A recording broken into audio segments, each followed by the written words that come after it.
বিদ্রোহী তৃণমূল সাংসদদের তালিকাতে নবতম সংযোজন সুদীপ বন্দ্যোপাধ্যায়। কলকাতা উত্তরের 7 বারের সাংসদ, তিনিও এবার বিদ্রোহী, অর্থাৎ তিনিও মমতা বন্দ্যোপাধ্যায়, অভিষেক বন্দ্যোপাধ্যায়ের হাত ছাড়লেন ধরে নিতে পারেন। তিনি আজকে শতাব্দী রায়ের সঙ্গে দিল্লিতে গিয়েছেন, শতাব্দী রায়ের গাড়িতে দিল্লিতে পৌঁছেছেন।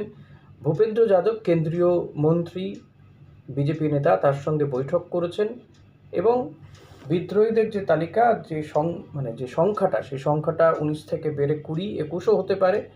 সেই সংখ্যা কিন্তু সুদীপ বন্দ্যোপাধ্যায় সেই আসনটা অলঙ্কৃত করেছেন এবং আসন বলা যেতে পারে তার এই আসনে তিনি কিন্তু বড়সড় পদই পাচ্ছেন এবং যেটা জানা যাচ্ছে সংসদে তিনিই কিন্তু লিডার হতে পারেন, অর্থাৎ তৃণমূল কংগ্রেসের এই যে বিক্ষুব্ধ গোষ্ঠী তাদের লিডার সুদীপ বন্দ্যোপাধ্যায় হতে পারেন। সব কিছু ঠিকঠাক থাকলে সোমবার দিনই কিন্তু এই 20-21 জনের বিদ্রোহী তৃণমূল সাংসদ তারা এনডিএকে সমর্থন জানিয়ে স্পিকারকে চিঠি দেবেন।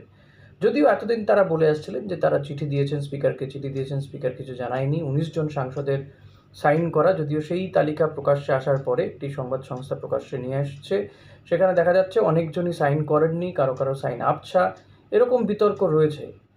এখন সুদীপ বন্দ্যোপাধ্যায়কে তারা পাওয়াতে এবং শতাব্দী রায় বেশ উদ্যোগী দেখলাম সুদীপ বন্দ্যোপাধ্যায়কে নিয়ে যাওয়া নিয়ে। তো তারা সুদীপ বন্দ্যোপাধ্যায়ের নেতৃত্বেই থাকবেন এবং তারা আলাদা ব্লক করে বসবেন সংসদে। এখন সেটা আইনত কতটা যুক্তিযুক্ত বা আইন বিরুদ্ধ কাজ সেটা তো পরবর্তীতে বোঝা যাবে। তবে সুদীপ বন্দ্যোপাধ্যায়ের এই মুভমেন্টে মমতা বন্দ্যোপাধ্যায়ের পন্থী যদি এখন বলি তৃণমূল কংগ্রেস, তারা কিন্তু বেশ ক্ষুব্ধ। সৌগত রায় পরিষ্কার বলছেন যে তার সঙ্গে দুদিন আগেও কথা হচ্ছে, তেমন কিছু বুঝতে পারেননি, তিনি দুঃখ পেয়েছেন। পাশাপাশি কুণাল ঘোষ, তিনি বলছেন যে নিজেকে বাঁচাতে তিনি গিয়েছেন এবং তার সঙ্গে ফাউ বা ফ্রি নয়না বন্দ্যোপাধ্যায় তো রয়েছেন, তাকেও যাচ্ছে তাইভাবে কথাবার্তা বলে আক্রমণ করেছেন। সুদীপ বন্দ্যোপাধ্যায়ের জন্যই তৃণমূল কংগ্রেসের একাধিক গুরুত্বপূর্ণ নেতা তারা ঘরছাড়া হয়েছেন বা তৃণমূল ছেড়ে বিজেপিতে গিয়েছেন, যার মধ্যে অন্যতম তাপস রায়, সজল ঘোষরা তো রয়েছেন। কুণাল ঘোষ এর আগেও বলেছেন। এখন তারা হয়তো তাপস রায়, তার বক্তব্য পাওয়া গেছে যে মমতা বন্দ্যোপাধ্যায় এবার বুঝতে পারছেন কে তাকে ভালোবাসেন আর কে ভালোবাসেন না, কে তার মন থেকে ভালোবেসেছেন। সুদীপ বন্দ্যোপাধ্যায় সারা জীবন তিনি এটাই করে গিয়েছেন, কখনো প্রিয়রঞ্জন দাশবংশী, কখনো মমতা বন্দ্যোপাধ্যায়কে ধরে উঠেছেন। নিজের কোনো রাজনৈতিক ক্যারিয়ার নেই বা রাজনৈতিক কোনো দৃষ্টিভঙ্গি নেই, তিনি রাজনীতি জানেন না, এরকম আক্রমণ করেছেন তাপস রায়, যিনি বর্তমানে রাজ্যের শিল্প বাণিজ্য মন্ত্রী। তো সেই সুদীপ বন্দ্যোপাধ্যায় তো তাদেরই সহযোগী হচ্ছে, সেই এনডিএকেই সাপোর্ট করবে বলে জানাচ্ছে।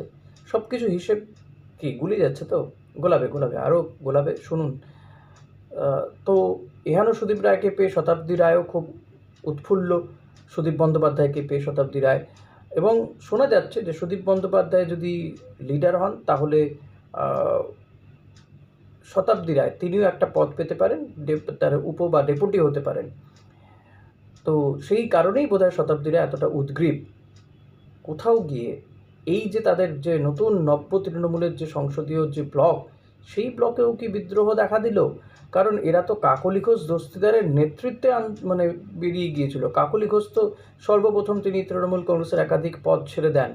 তাহলে কি কাকলি ঘোষকে এরা দলনেতা হিসেবে বা দলনেত্রী হিসেবে মেনে নিতে পারলেন না? সেই কারণেই তড়িঘড়ি সুদীপ বন্দ্যোপাধ্যায়কে নিয়ে গেলেন শতাব্দী রায়, যাতে সুদীপ বন্দ্যোপাধ্যায় লিডার হন এবং তিনি দীর্ঘদিনের সাংসদ, তার বক্তব্য একটা অন্য মাইনে রাখে। এবং যদি সুদীপ বন্দ্যোপাধ্যায়ের দিক থেকে দেখতে হয়, সদ্যই সুরেন্দ্রনাথ কলেজে যা যা উদ্ধার হয়েছে তাতে তিনি অবধারিত কেস খাবেন, কারণ তার ঘনিষ্ঠরাই, তাদেরই নাম উঠে আসছে। সজল ঘোষ তো তারও নাম করেছেন, সুদীপ বন্দ্যোপাধ্যায়, নয়না বন্দ্যোপাধ্যায়রা তার থেকে বাঁচতেই হয়তো ওদিকে গা ভাসিয়েছেন। রোজভ্যালি মামলা রয়েছে তার বিরুদ্ধে, রোজভ্যালি মামলাটাও বোধহয় এবার বন্ধ হয়ে গেলেও যেতে পারে। তো কিন্তু যেটা বড় ব্যাপার, এই বিদ্রোহীদের তালিকায় যে যাদের নাম রয়েছে সেখানেও কি আবার বিদ্রোহ? কাকলি ঘোষ দস্তিদার এখন কি করবে এটা আমার জানতে খুব ইচ্ছে করছে। তাকে তো লিডার মানছেন না তারা। এই জোটটাই, এই বিদ্রোহীদের যে জোট, সেই জোটটাই বা কতদিন থাকবে? কাকলি ঘোষ দস্তিদারের তো সব গেল, আমও গেল, ছালাও গেল। আগামী দিনে না তিনি আবার মমতা বন্দ্যোপাধ্যায়ের এসে পায়ে পড়েন বা শুভেন্দু অধিকারী পায়ে পড়তে হয় তাকে।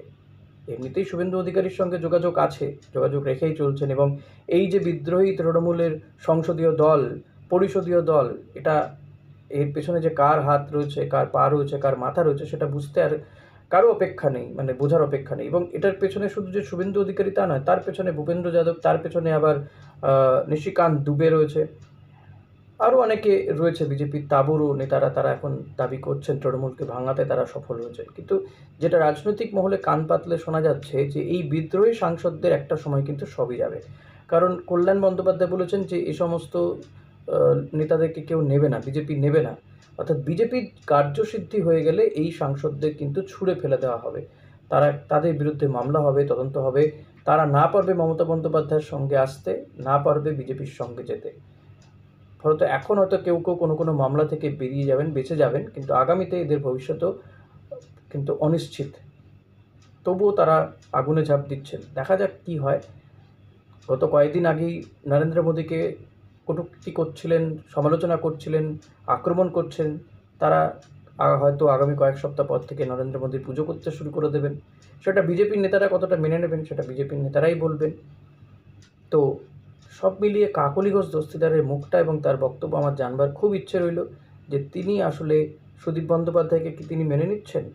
আগামী দিনে তাদের এই দলের মধ্যে উপদল তাকে তো মানছে না, লিডার মানছে না। তাহলে তিনি কি করবেন? তিনি কি তৃণমূল কংগ্রেসে ভিড়ে যাবেন? এই তৃণমূল নেতানেত্রীদের ভবিষ্যৎটা কী হবে? তারা কি বিজেপির সঙ্গে মিলে যাবে? মমতা বন্দ্যোপাধ্যায় কি এদেরকে ক্ষমা করে নেবেন? এই একটা মানসিকতা তাদের রয়েছে, ভাবমূর্তি। কারণ তারা মমতা বন্দ্যোপাধ্যায়কে ভালো বলে রাখতে চাইছেন, অর্থাৎ কোথাও একটা ফাঁক রাখার চেষ্টা করছে। কিন্তু যে সুদীপ বন্দ্যোপাধ্যায়কে মমতা বন্দ্যোপাধ্যায় দেননি এমন কিছু নেই। তার ওয়াইফ বিধায়ক, তাকেও বিধানসভাতে নেতা করেছিল। সুদীপ বন্দ্যোপাধ্যায় লোকসভার নেতা ছিলেন, অসুস্থ হয়ে যাওয়ার পরে অভিষেক বন্দ্যোপাধ্যায়কে লিডার করা হয় বিধানসভায়, এই সংসদে।